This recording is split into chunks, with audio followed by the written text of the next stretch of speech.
What is it that you crave more than anything else? Those who know me know that I have a weakness for chocolate. Oh, that is good. When I'm trying to lose weight, I tend to fantasize about the things that I can't have. The almond bars, the hot fudge sundae, the lemon meringue pie, the French fries. I'll be honest, I also crave a good cup of coffee. Some mornings I wake up and I love the smell of a freshly brewed cup of coffee. In fact, many times that's the only thing that gets me out of bed in the morning. Sometimes I even go to bed fantasizing about that first cup of coffee in the morning. The question is, what is it that you crave more than anything else in life that you are convinced will satisfy the longings and the desires of your heart? This is a question that Jesus addresses in the fourth beatitude, where he said, "Blessed are those who hunger and thirst after righteousness, for they will be satisfied." Notice that he says something that's easy to miss.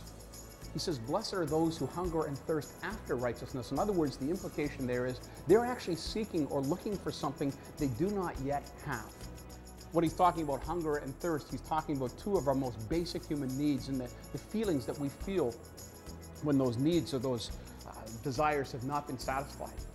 When he says hunger and thirst, he's not talking about the growling in our stomach that we feel when we're a half hour late for dinner, or a parched throat that we feel as a result of doing some yard work on a hot summer day, but rather he's talking about this sense of desperation. He's really referring to somebody who is literally starving to death, who's dying of thirst.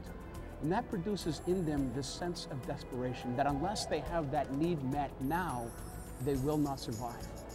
And so what Jesus is saying is, blessed is the person who has become so desperate for me, they will do anything to have that need met. So the question that Jesus is really asking is, what is it that you have become desperate for? What is it you are convinced you cannot live without? For some of us, we would answer that question in a variety of different ways. For some, it would be personal happiness or a sense of satisfaction. For others, it would be a successful career. Other people would want a bigger this or a better that. But Jesus, of course, as you might expect, puts a little bit different spin on it. He says, "Blessed are those who have become desperate for me, for then and only then will they be satisfied." We often forget that when Jesus taught, he was actually speaking to two different groups of people. On one hand, there were those who were absolutely convinced of their own righteousness. They were the insiders. They looked the part. They knew the code language. When they prayed, the words would just flow out of them. And they were absolutely convinced that they were acceptable to God because of their own righteousness. Off to the other side stood another group of people. In a sense, the outsiders. These were the people who are on the outside looking in. They were well aware of their failures, of their limitations, of all of the times in life when they had blown it, the poor choices that they had made. In fact, the insiders took great delight in reminding the outsiders that they would never become one of them.